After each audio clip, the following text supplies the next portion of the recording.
मोक्ष मार्गस्य नेतारं वेतारं कर्म भूव्रतां ज्ञातारं विश्वतत्त्वानां वंदे तद्गुणलब्धये।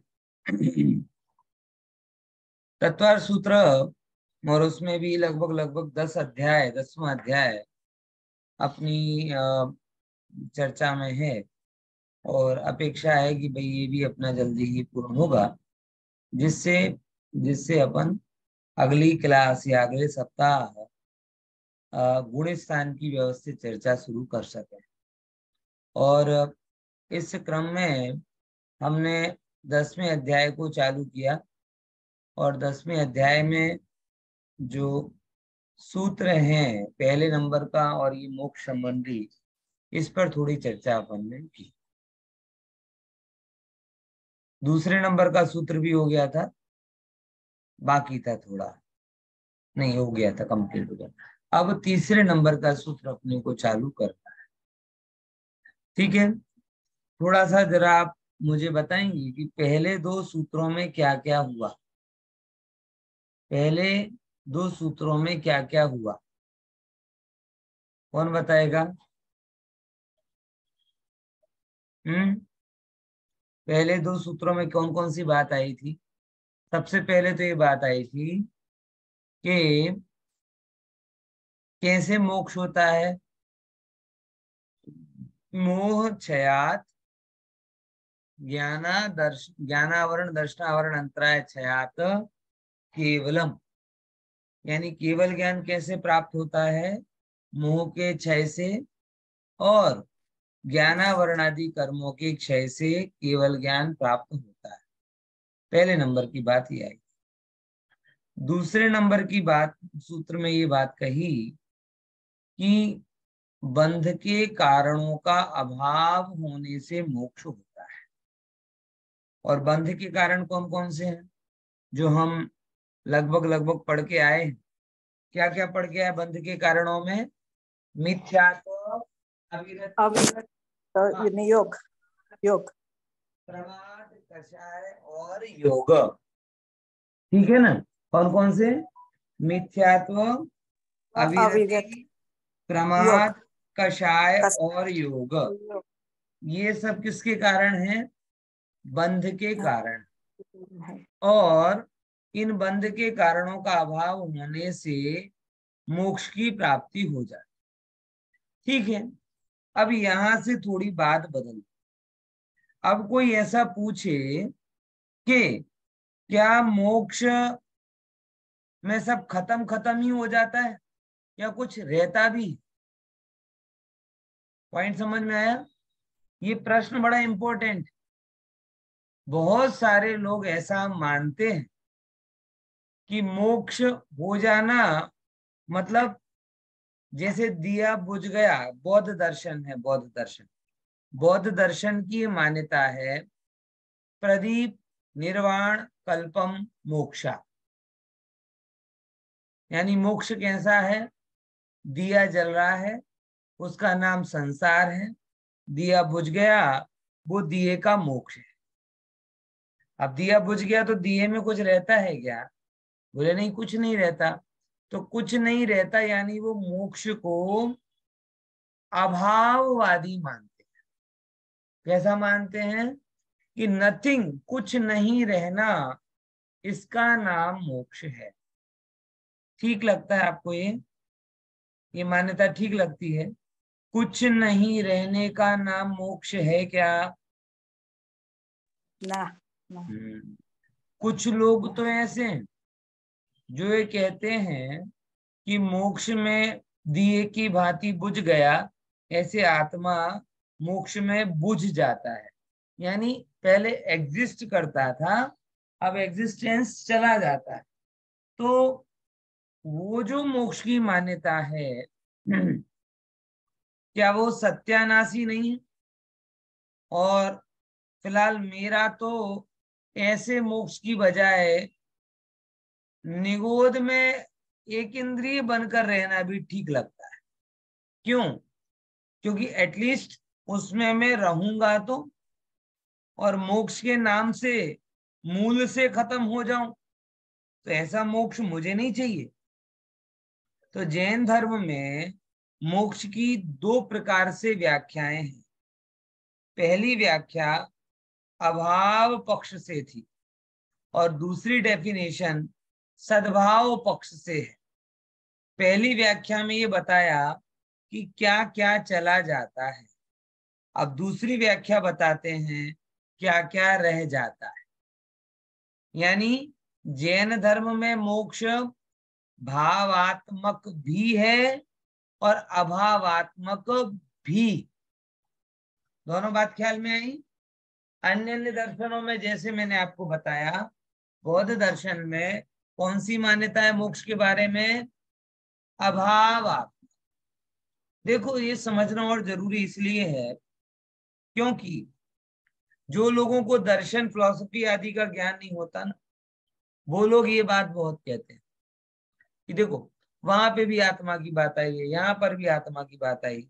बौद्ध लोग भी मोक्ष की बात करते हैं, हम भी मोक्ष की बात करते हैं, वैष्णव भी वैकुंठ की बात करते हैं। यानी फिर वो धीरे धीरे कहते हैं सभी लोग सब बातें कर रहे हैं, इसलिए सबकी बात है सही। बोलो ये फैलता है कि नहीं फैलता? और ऐसी बात है, सभी लोगों में ये बात तो कही जा रही है, सभी लोग इस बात को मान रहे हैं। तो ये जो मान्यता है सब करते हैं सब करते हैं, तो सब क्या कहते हैं और पैरेलली जैन धर्म क्या कहता है, ये जाने बिना वो सब एक सा लगने लगता है। आ रहा है कि नहीं आ रहा ख्याल में? समझे कि नहीं समझे? इसीलिए सबने जो कह दिया हमने वो मान लिया, ये अज्ञानता की बात है। ये तो भाई बात है, सबके खून का रंग लाल है, सबके खून का रंग लाल है, सबके खून का रंग लाल। अरे खून का रंग भले ही लाल हो, लेकिन ब्लड ग्रुप तो अलग अलग है ना, है? ए पॉजिटिव है, कोई ए नेगेटिव है, कोई बी पॉजिटिव है, कोई बी नेगेटिव है। और ये सब अलग अलग ब्लड ग्रुप वाले लोग अगर एक साथ ब्लड सब में चढ़ा दिया जाए तो सब मरे।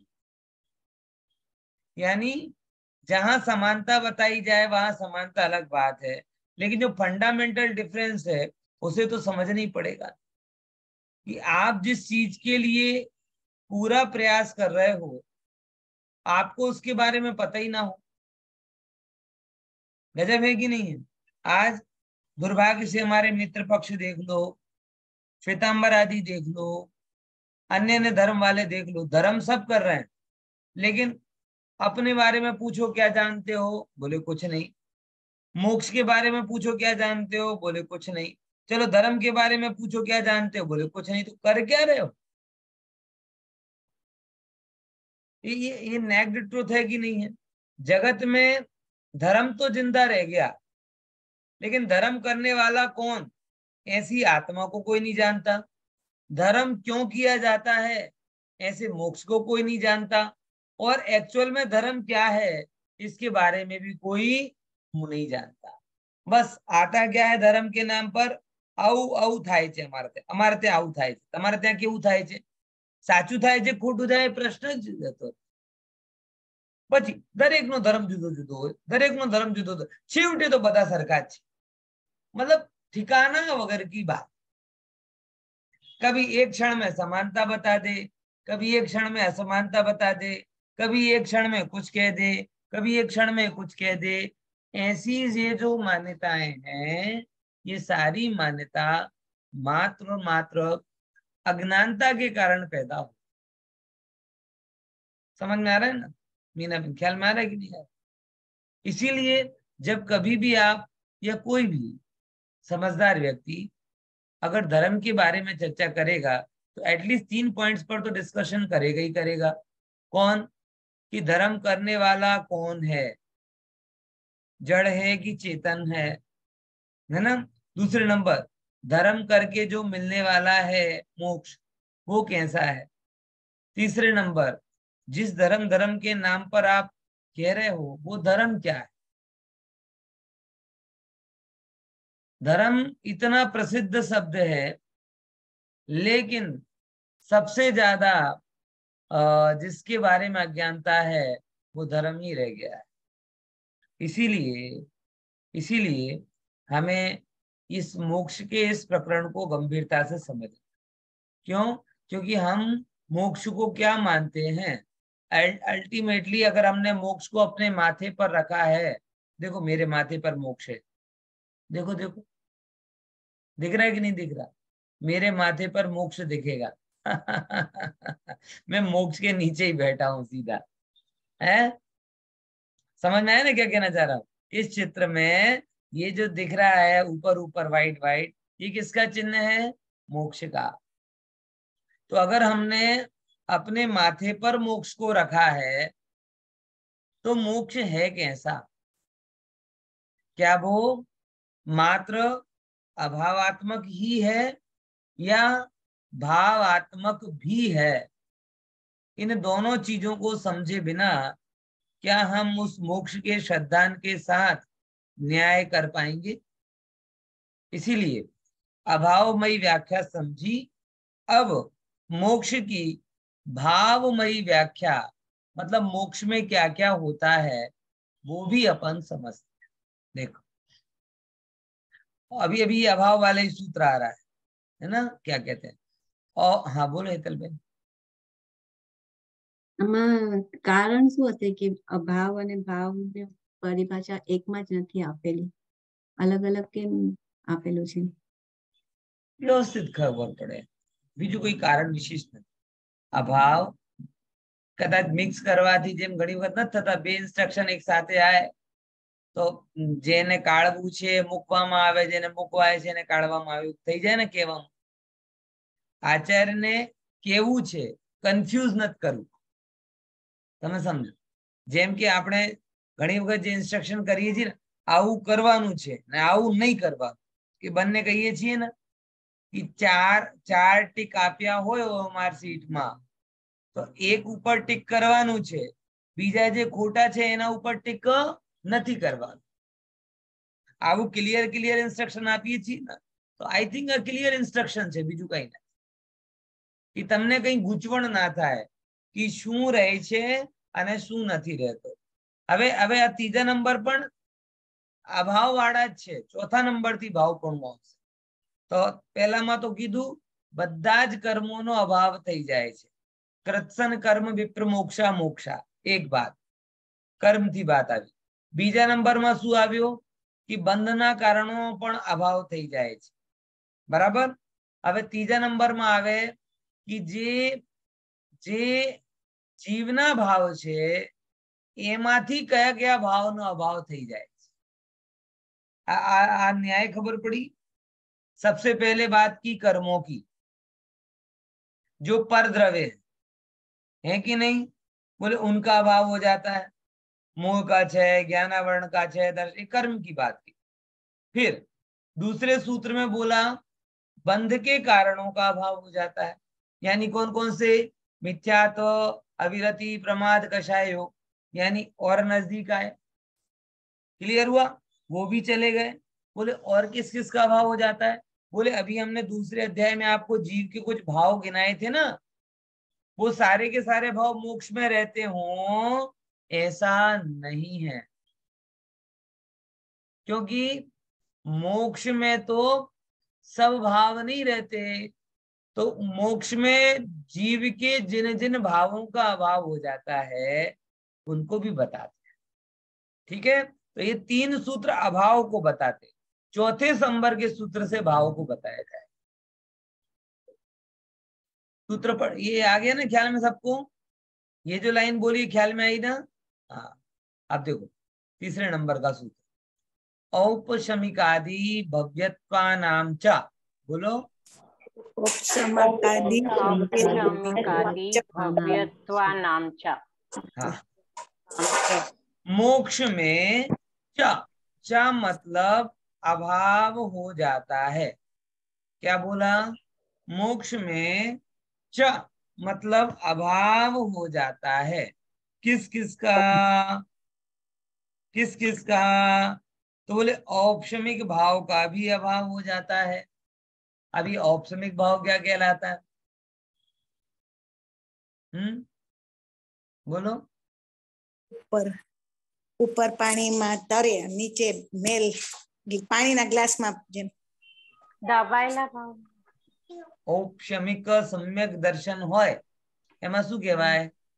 દબાયેલા ભાવનો અભાવ. દબાયેલા ભાવ.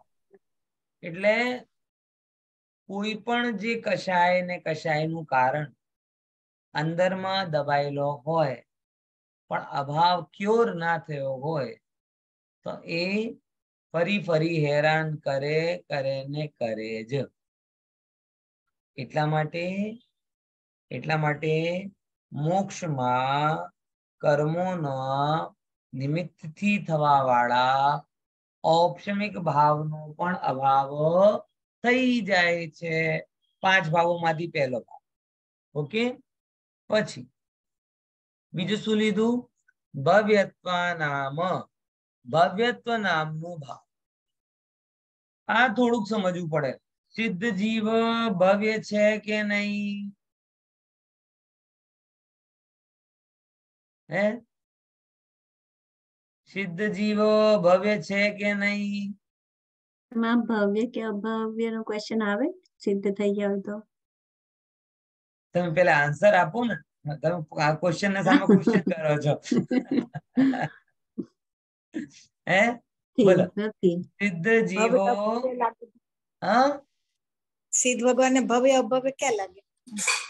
કેમ લાગુ એમની પડતું ભવ્યતા પૂર્ણ પ્રકટ થઈ ગઈ છે.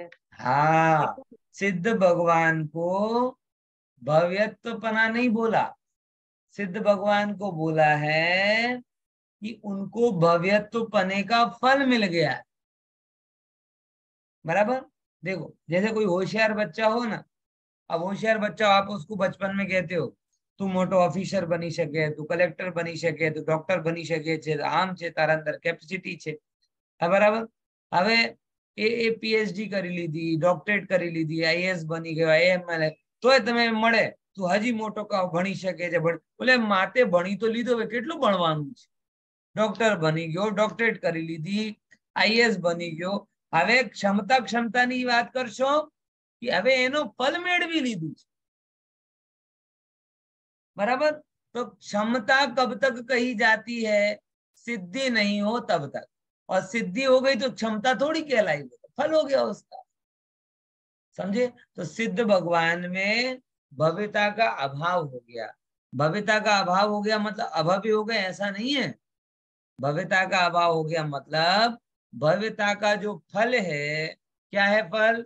सिद्धत्व. उस सिद्धत्व की उन्हें प्राप्ति हो गई है.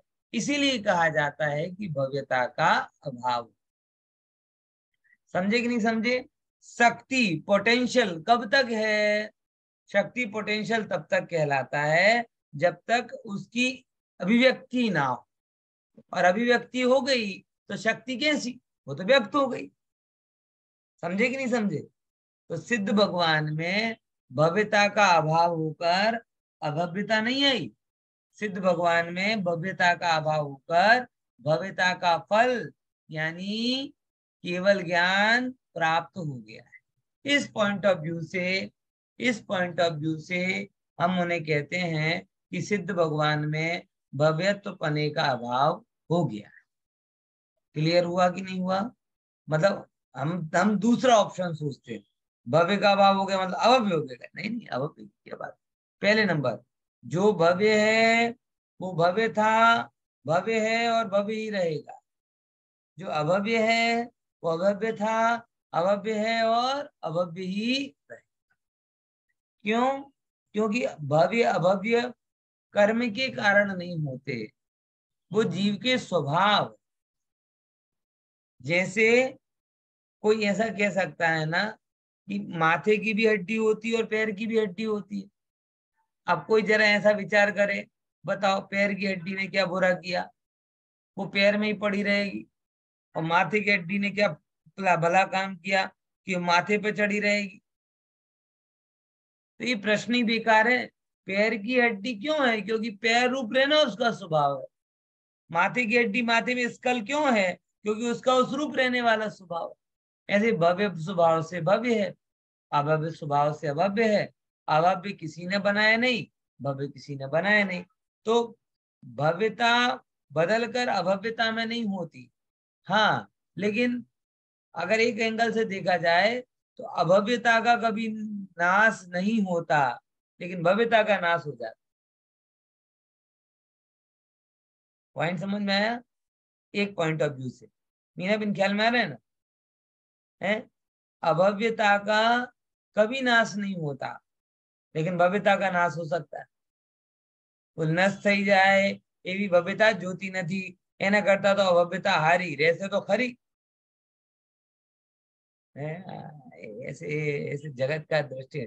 यहाँ भव्यता का नाश हो जाए मतलब क्या कि भव्यता का फल मिल जाए।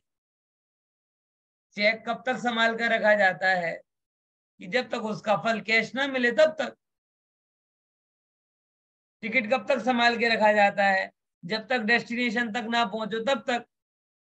वारंटी कार्ड कब तक संभाल के रखा जाता है? वारंटी की जब तक लिमिटेशन हो तब तक। अब 5 महीने की वारंटी हो और 25 साल तक वारंटी कार्ड को संभाल के रखो,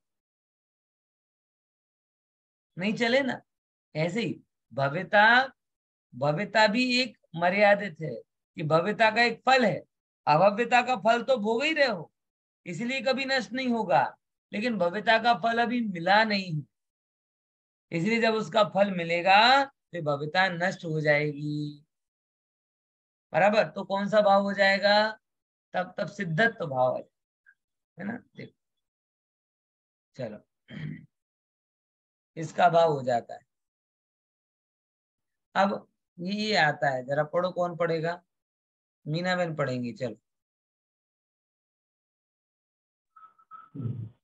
सूत्र में भव्यत्व भाव का ग्रहण किस लिए किया है?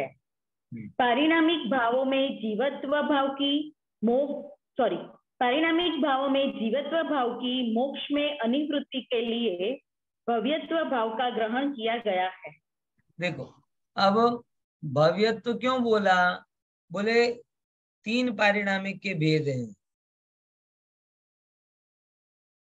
कौन कौन से? जीवत्व, भव्यत्व, अभव्यत्व। तो भव्यत्व तो नष्ट हो जाता है, लेकिन घा भेगो घसारो नहीं करवा कि भव्यत्व नहीं भेगा भेगा जीवत्व ने पण लई लो, हैं? बोले जीवत्व कभी नष्ट नहीं होगा, भव्यत्व नष्ट हो जाए। इसीलिए अनिवृत्ति मतलब किसके लिए? सूत्र में भव्यत्व भाव किसके लिए? बोले पारिणामिक भाव में जीवत्व भाव की मोक्ष में अनिवृत्ति के लिए। मतलब पारिणामिक भाव जब प्रकट होता है, मोक्ष में जब जीव जाता है, तो पारिणामिक भाव में देखो, एक साथ पारिणामिक के 2 ही भेद होते हैं एक जीव में, 3 तो कोई किसी को नहीं होते ना, 2 ही ऑप्शन बनते हैं, जीवत्व और भव्यत्व एक कॉम्बिनेशन, और जीवत्व और अभव्यत्व दूसरा कॉम्बिनेशन। जीवत्व, भव्यत्व, अभव्यत्व तीनों तो बनते नहीं। क्लियर हुआ? तो 2 तो हमेशा रहते हैं, लेकिन एक भी रह सकता है। कौन सा? मात्र जीवत्व। जीवत्व तो आधार है, भव्यत्व तो जा भी सकता है। कब जाएगा जीवत्व? भव्यत्व कब जाएगा? ये सिद्ध बन जाएगा तो भव्यत्व चला जाएगा, लेकिन अभव्यत्व कभी नहीं जाएगा, क्योंकि वो संसार का चिन्ह है और संसारी अभव्य हमेशा रहेगा, है ना? तो जीवत्व को तुम ना ले लो साथ में, इसके लिए मात्र भव्यत्व को लिया है। अगला पढ़ो।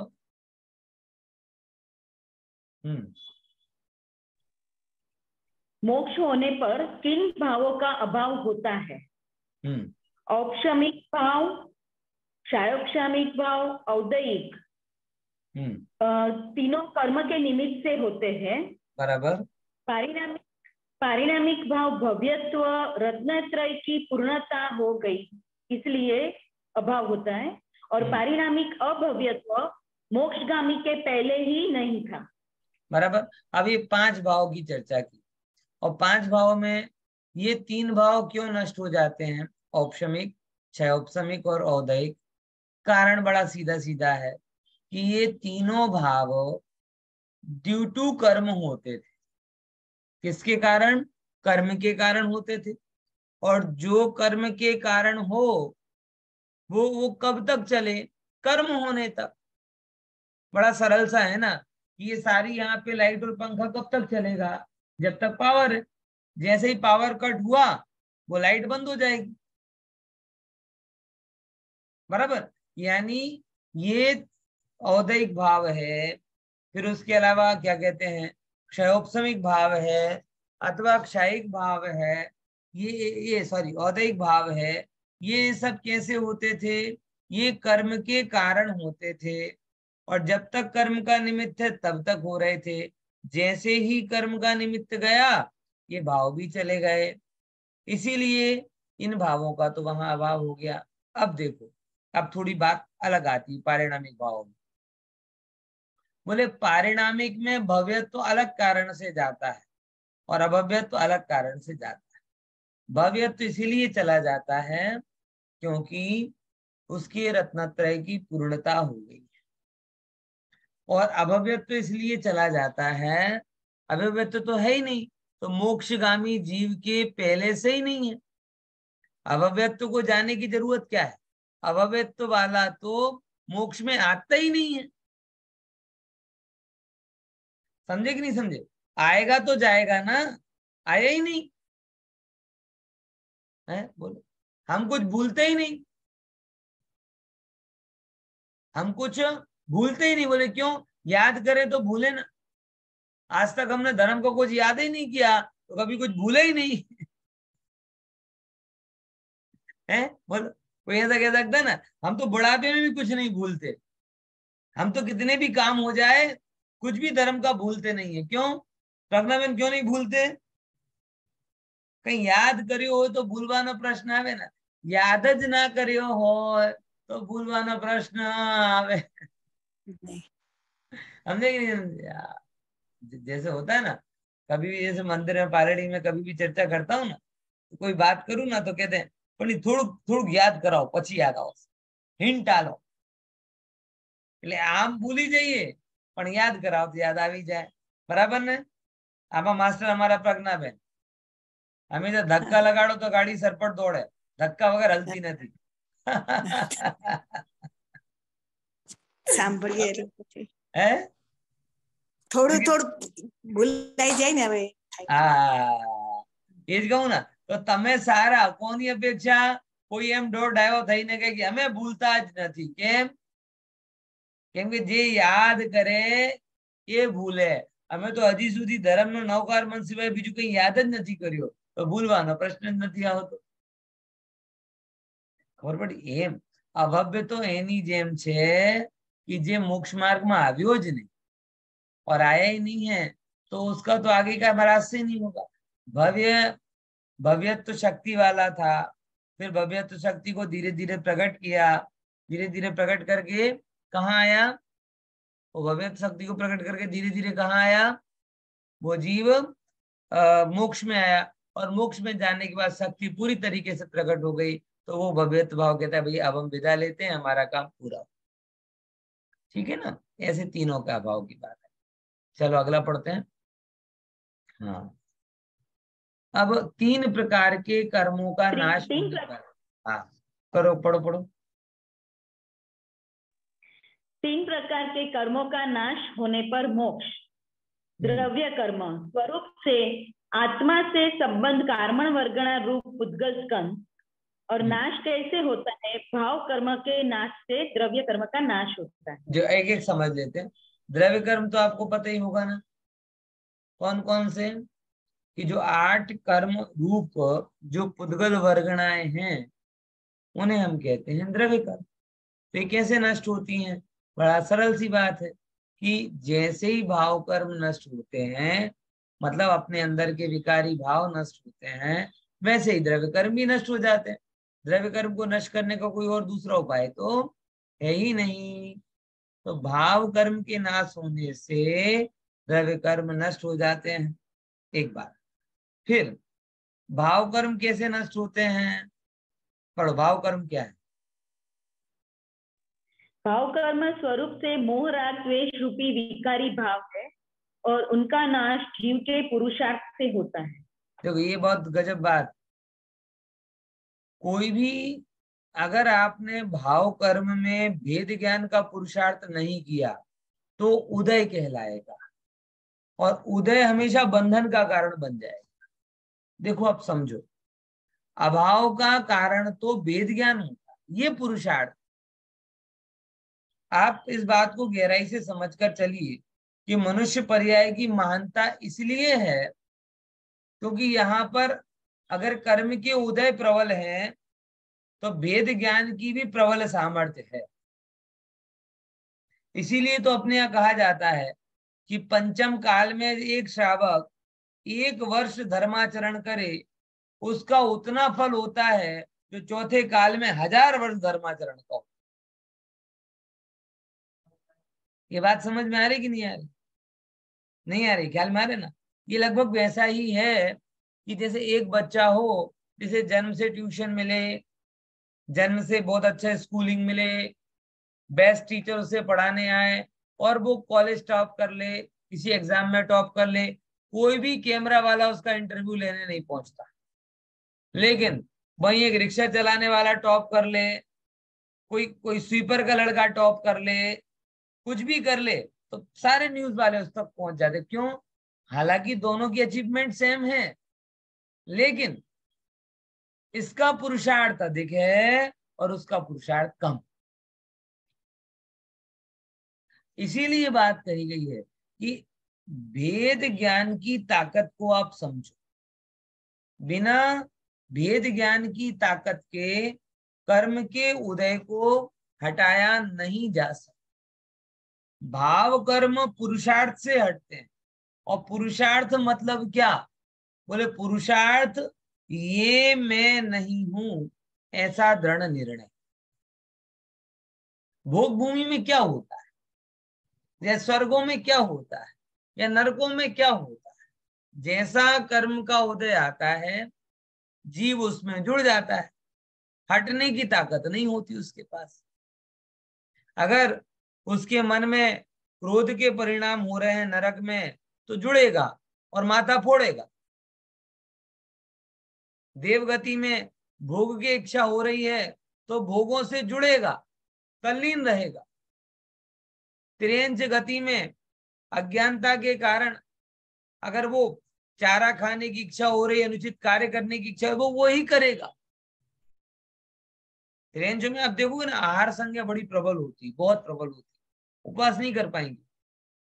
कितना भी खिला पिला के रखो, वो सामने चारा दिखेगा ना गाय को तो मुंह मारेगी। तो बिल्ली को कितना ही खिला पिला के रखो, चूहा होगा तो खाने दौड़ेगी। दूध रखोगे तो वो उस खाने की इच्छा को रोक नहीं सकता। और कंपैरेटिवली मनुष्य गति में दोनों प्रकार के ऑप्शन है, इच्छा से अधिक खा ले और इच्छा हो तो भी ना खाए। ये हमारी क्षमता का विकास है, आप समझना क्या बोल रहा हूं। ओवर खाने की बीमारी भी मनुष्यों में ही है, त्रियंचों में नहीं है, देवों में नहीं है। अगर देवों को जरा सा आहार होता है ना, उतना ही होता है। और हम लोग આજે તો એટલું સરસ જમવાનું હતું, 2 દિવસનું જમાઈ ગયું, પછી ઓ શરૂ હોય है बराबर। तो डबल खाने की क्षमता का विकास भी मनुष्यों ने किया, और भूख लगने पर नहीं खाने की क्षमता का विकास भी किसने किया? मनुष्यों ने किया। ये कहलाता है भेद ज्ञान। ये के लिए आहार में तो बताया है, आप हर चीजों में लगा सकते। भोगने की इच्छा नहीं है तो विपरीत विपरीत साधनों के द्वारा भी इच्छा उत्पन्न करने का कुकर्म भी मनुष्य करता है, और इच्छा होने पर भी स्वाध्याय आदि के द्वारा भोग आदि से विरक्त होने का सुकर्म भी कौन कर सकता है? मनुष्य कर सकता है। समझ में आया कि नहीं? गुस्सा नहीं आ रहा हो तो भी भौंकने का कुकर्म कौन कर सकता है? मनुष्य ही कर सकता है। और प्रबल गुस्सा आ रहा हो तो भी वेद ज्ञान के बल से क्षमा धारण करने का सुकर्म भी कौन कर सकता है? मनुष्य का। बाकी अन्य के पास में क्षमता नहीं। इसीलिए मनुष्य पर्याय की महिमा है कि ये दोनों तरफ जाती है। इसीलिए सातवें नरक भी मनुष्य ही जाएगा, देव नहीं जाएंगे कभी सातवें नरक। पूरी जिंदगी भोगते रहेंगे, लेकिन वो सातवें नरक कभी नहीं जाएंगे। और मनुष्य कहाँ जा सकता है? सातवें नरक भी जा सकता है।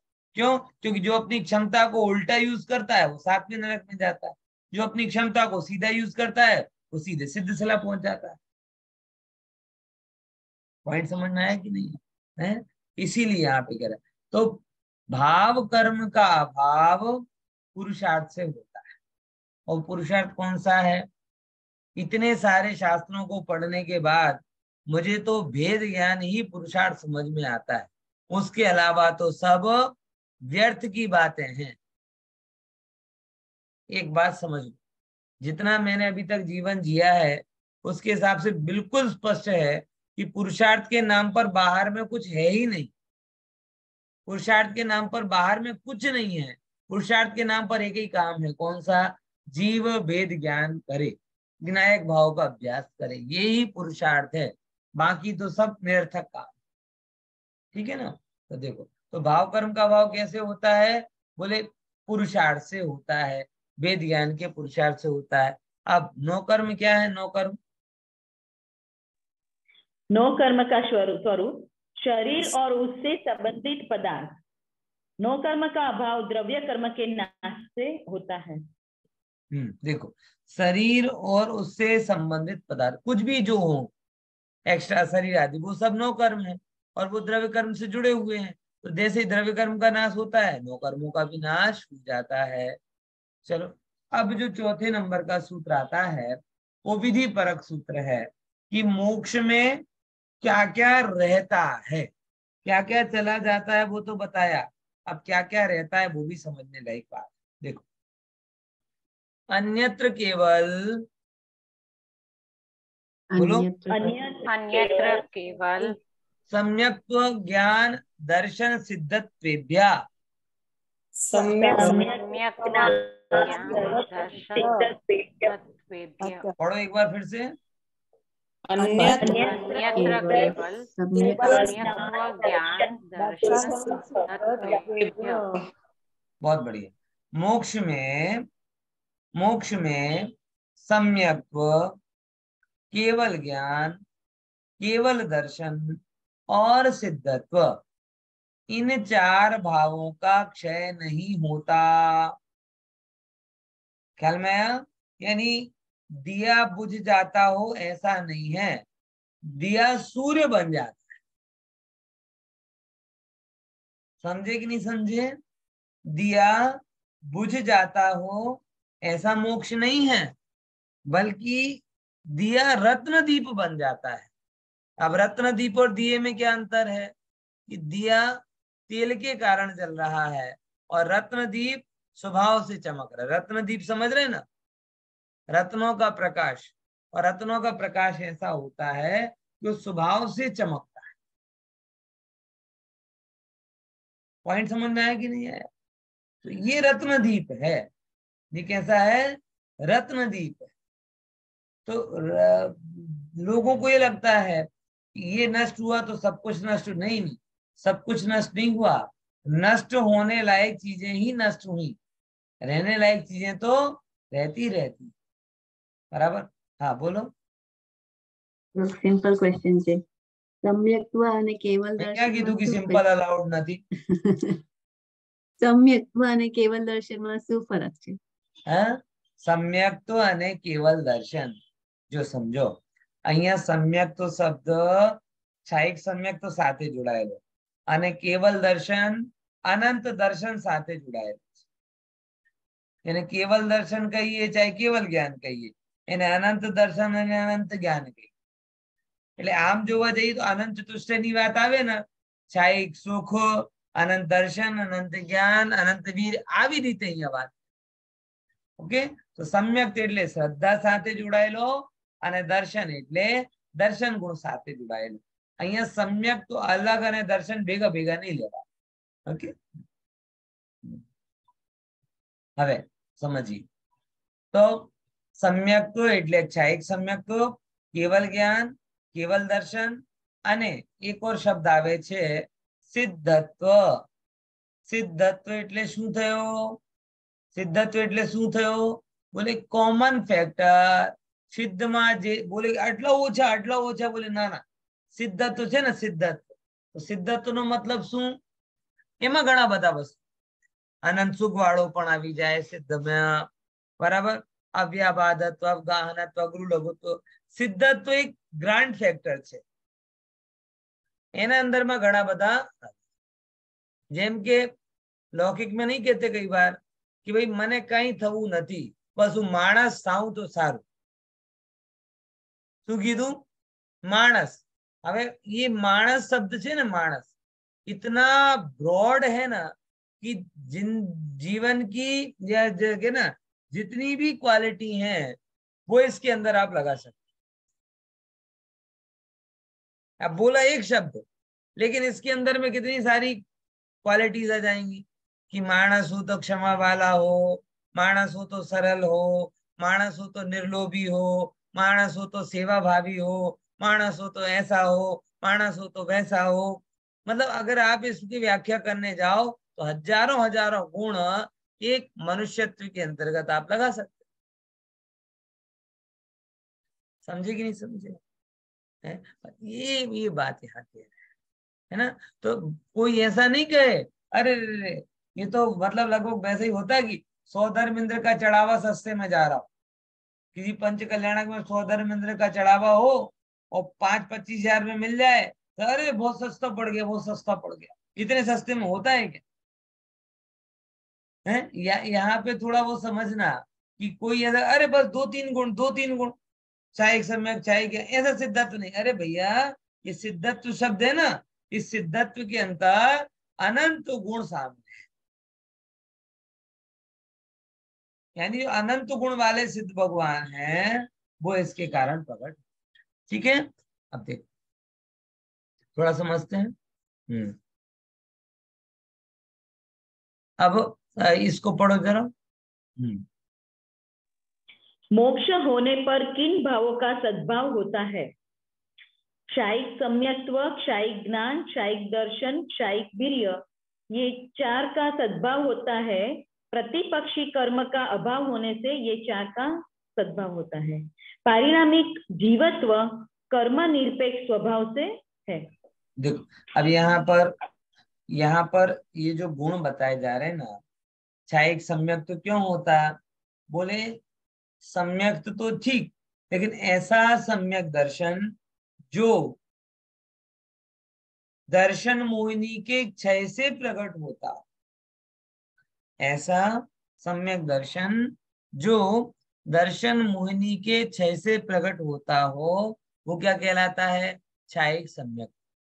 ऐसा ज्ञान जो केवल ज्ञानावरणी के क्षय से प्रकट होता हो वो कहलाता है क्षायिक ज्ञान.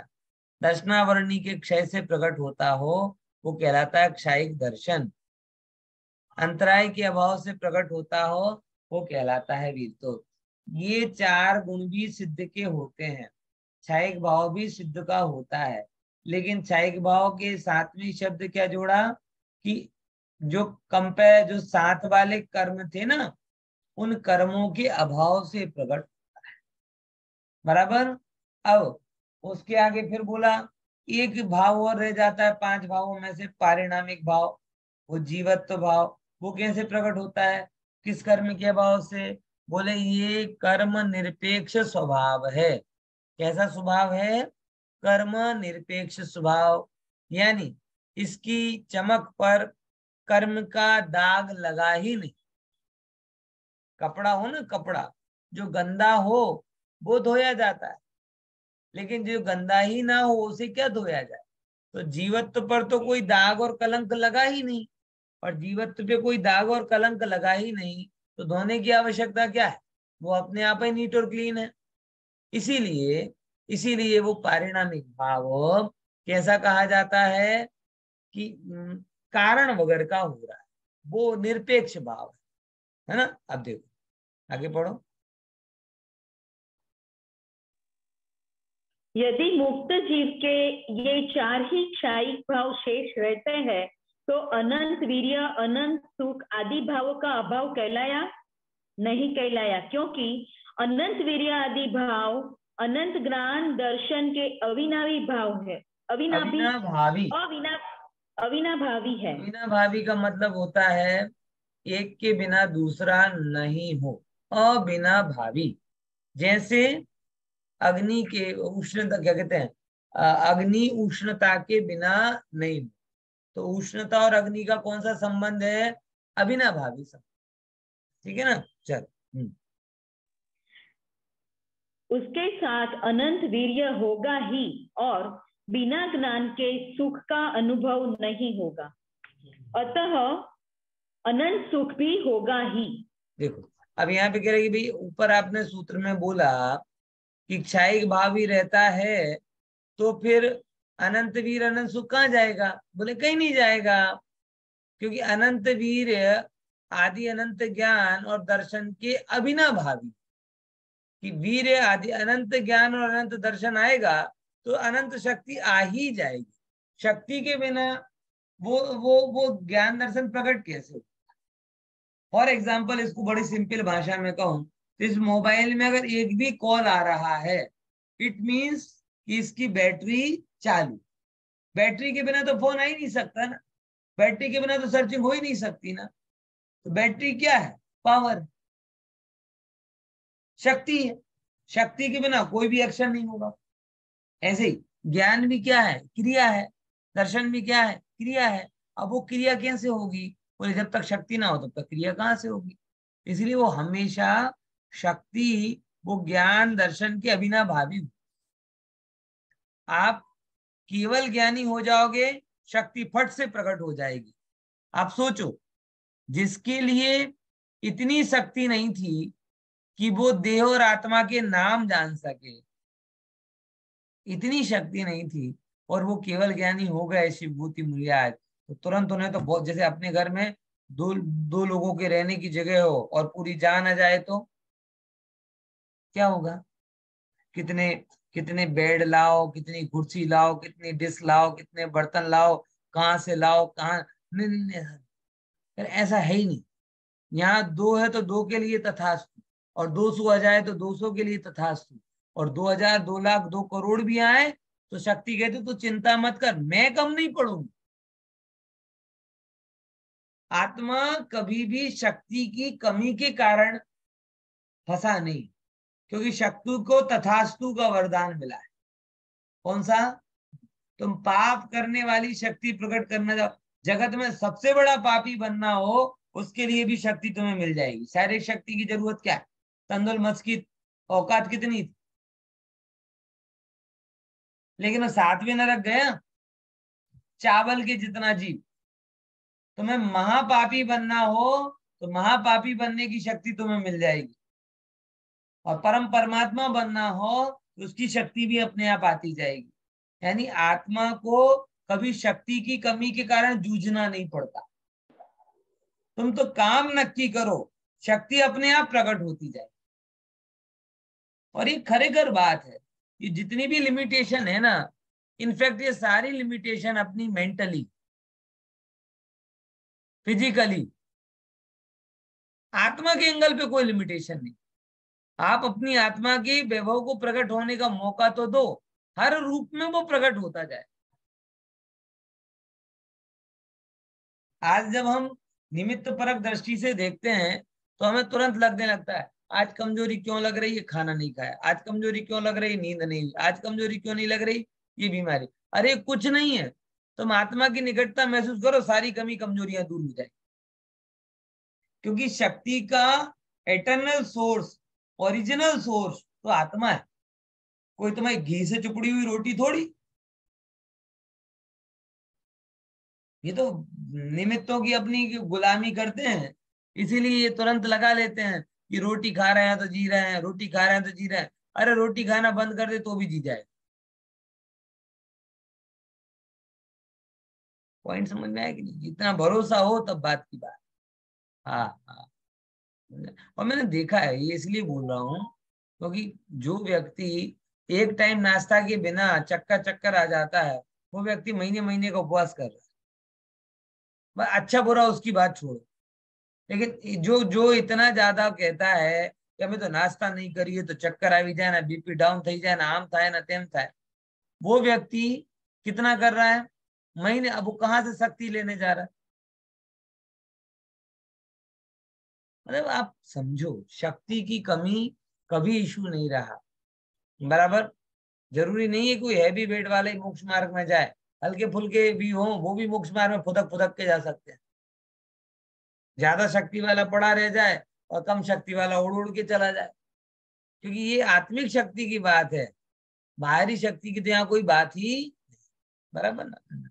देखो, तो शक्ति ज्ञान की अविनाभावी और उसके साथ वीर हो, और बिना ज्ञान के सुख का अनुभव नहीं होगा। अनंत सुख हो जाएगा तो जानेगा कौन? ज्ञान ही जानेगा ना, अतः सुख भी अनंत होगा ही होगा। चल आगे पढ़ो। हाँ, सिद्धों को और कौन कौन से गुण पाए जाते हैं ये तो पता ही होंगे आप। सिद्धों में हाँ पढ़ो। सिद्धों में कौन कौन से गुण पाए जाते हैं? शायद सम्यक्त्व, अनंत ज्ञान, अनंत दर्शन, अनंत वीर्य, सूक्ष्मत्व, अवगाहनत्व, अगुरु लघुत्व, अव्याबाधत्व। बराबर। इनकी चर्चा अपन नहीं करते, बार बार अपन ने कर ली ये चर्चा। 8 गुणों की चर्चा है, जो कि ये आगे खुलासा भी है इनका। कौन कौन से कर्म के अभाव से प्रकट होते हैं? बड़ा सरल सा है।